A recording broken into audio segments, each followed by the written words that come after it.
अब नीरज का एडमिशन हो गया, इतना अच्छा खेलने लगे कि कोच ने बोला कि अब तुम अपना भाला खरीदो। मालूम चला भाला 12,000 रुपये का आ रहा है, जो भाला स्टेडियम लेवल का है 12,000 रुपये का है। घर की हालत ठीक थी, लेकिन फिर मैं वही बता रहा हूँ, इतनी ठीक नहीं थी कि 10 बच्चों में एक बच्चे पे इतना पैसा खर्च कर दे। तो माता पिता के लिए कठिन फैसला था कि महंगा भाला दिलाएं या नहीं दिलाएं। बैट बॉल होता दिला भी देते, बाकी 9 बच्चों के भी काम आ जाता। लेकिन नीरज के अंदर जब सीखने की इच्छा देखी और डिटर्मिनेशन भयंकर, तो पैसों का जुगाड़ करना शुरू किया उन्होंने। 3 दिन तक पिताजी गांव में अपने दोस्तों से मिलते रहे, भाई कुछ थोड़ा उधार मिल जाए, उधार मिल जाए, उधार मिल जाए, उधार मिल जाए, बेटा बहुत अच्छा खेलता, बहुत आगे जाएगा, बहुत आगे जाएगा। गया भी आगे, लेकिन उस समय किसी को ये गेम समझ में नहीं आ रहा था। वहां के लोग क्रिकेट के अलावा कुछ जानते नहीं थे, या कुश्ती कुश्ती कर लेते थे, हरियाणा के हैं तो कुश्ती कर लेंगे तरह तरह की। अब भाले पे बल्ला भारी पड़ रहा था, भाई बल्ला दिला दो, भाला रहने दो। लेकिन जब कुछ नहीं हुआ तो पिता ने अपनी साइकिल बेच दी। जेब के आगे जुनून को हारने नहीं दिया, जुनून को जिताया, जेब को हराया। साथ में घर का एक सोफा भी बेच दिया। साइकिल से कितने पैसे आते, जब सोफा साइकिल दोनों बेचे 15,000 रुपये इकट्ठे हुए और मेरठ ले गए। और मेरठ बिठा के ले गए, वहाँ जा करके बिल्कुल वहाँ जाके नेशनल लेवल पे जो स्टेडियम में यूज होने वाला जैवलिन है ना, सबसे अच्छी क्वालिटी का लेके आया। पूरे रास्ते नीरज चिपका के रखे जैवलिन को, यूँ छाती से चिपका करके रात को आकर के सोए।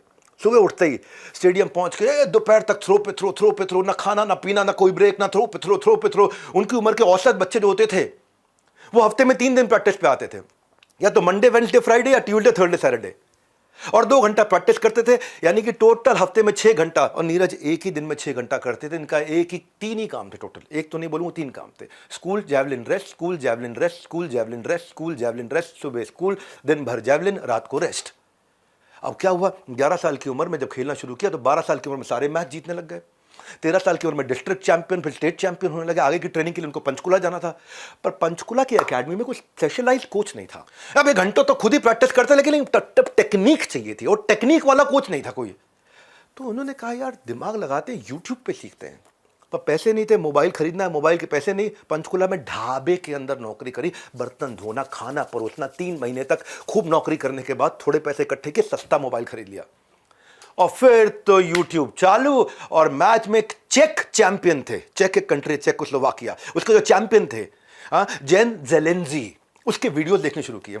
उसकी टेक्निक, उसके हाथ, उसके एंगल, उसका फोकस, उसके फुटस्टेप, उसकी स्पीड, उसका थ्रो, और कैसे जाता और कैसे रुकता और कैसे फेंकता है।